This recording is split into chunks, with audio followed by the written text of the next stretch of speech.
हमारे चैनल को सब्सक्राइब करें। गीता का अध्याय 2 के श्लोक नंबर 23। यह आत्मा न तो कभी किसी शस्त्र द्वारा खंड खंड किया जा सकता है, न अग्नि द्वारा जलाया जा सकता है, न जल द्वारा भिगोया या वायु द्वारा सुखाया जा सकता है। यह आत्मा अखंडित तथा अघुलनशील है। इसे न तो जलाया जा सकता न ही सुखाया जा सकता है। यह शाश्वत, सर्वव्यापी, अविकारी, स्थिर तथा सदैव एक सा रहने वाला है। आत्मा अव्यक्त, अकल्पनीय तथा अपरिवर्तनीय कहा जाता है। यह जानकर तुम्हें शरीर के लिए शोक नहीं करना चाहिए, किंतु यदि तुम यह सोचते हो कि आत्मा अथवा जीवन का लक्षण सदा जन्म लेता है तथा सदा मरता है, तो भी हे महाबाहु, तुम्हें शोक करने का कोई कारण नहीं है। जिसने जन्म लिया है उसकी मृत्यु निश्चित है, और मृत्यु के पश्चात पुनर्जन्म भी निश्चित है। अतः अपने अपरिहार्य कर्तव्य पालन में तुम्हें शोक नहीं करना चाहिए। सारे जीव प्रारंभ में अव्यक्त रहते हैं, मध्य अवस्था में व्यक्त होते हैं और विनष्ट होने पर पुनः अव्यक्त हो जाते हैं। अतः शोक करने की क्या आवश्यकता है। कोई आत्मा को आश्चर्य से देखता है, कोई इसे आश्चर्य की तरह बताता है तथा कोई इसे आश्चर्य की तरह सुनता है, किंतु कोई इसके विषय में सुनकर भी कुछ नहीं समझ पाते। हे भरतवंशी, शरीर में रहने वाले देह का कभी भी वध नहीं किया जा सकता। अतः तुम्हें किसी भी जीव के लिए शोक करने की आवश्यकता नहीं है। क्षत्रिय होने के नाते अपने विशिष्ट धर्म का विचार करते हुए तुम्हें यह जानना चाहिए कि धर्म के लिए युद्ध करने से बढ़कर तुम्हारे लिए अन्य कोई कार्य नहीं है। अतः तुम्हें संकोच करने की कोई आवश्यकता नहीं है। हे पार्थ, वे क्षत्रिय सुखी हैं जिन्हें ऐसे युद्ध के अवसर अपने आप प्राप्त होते हैं, जिससे उनके लिए स्वर्गलोक के द्वार खुल जाते हैं। किंतु यदि तुम युद्ध करने के स्वधर्म को संपन्न नहीं करते, तो तुम्हें निश्चित रूप से अपने कर्तव्य की उपेक्षा करने का पाप लगेगा और तुम योद्धा के रूप में भी अपना यश खो दोगे। लोग सदैव तुम्हारे अपयश का वर्णन करेंगे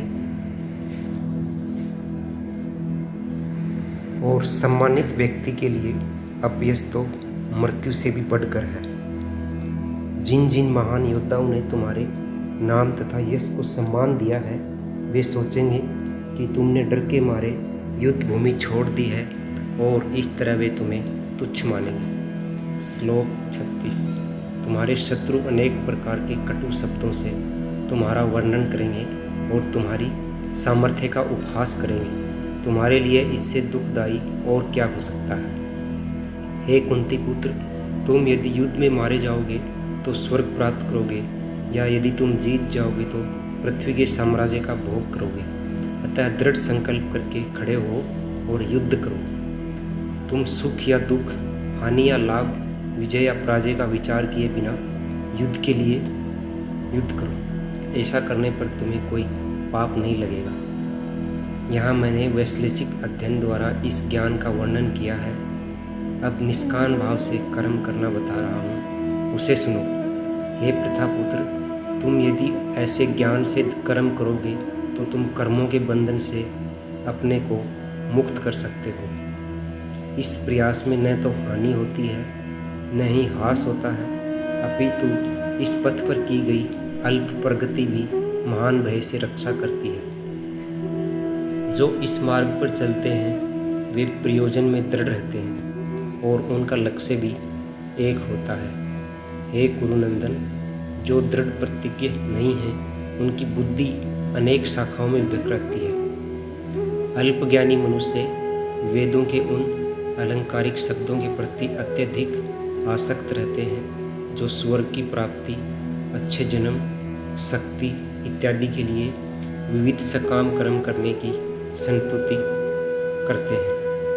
इंद्रिय तृप्ति तथा ऐश्वर्य जीवन की अभिलाषा के कारण वे कहते हैं कि इससे बढ़कर और कुछ नहीं है। जो लोग इंद्रिय भोग तथा भौतिक ऐश्वर्य के प्रति अत्यधिक आसक्त होने से ऐसी वस्तुओं से मोहग्रस्त हो जाते हैं, उनके मनों में भगवान के प्रति भक्ति का दृढ़ निश्चय नहीं होता। वेदों में मुख्यतया प्रकृति के 3 गुणों का वर्णन हुआ है।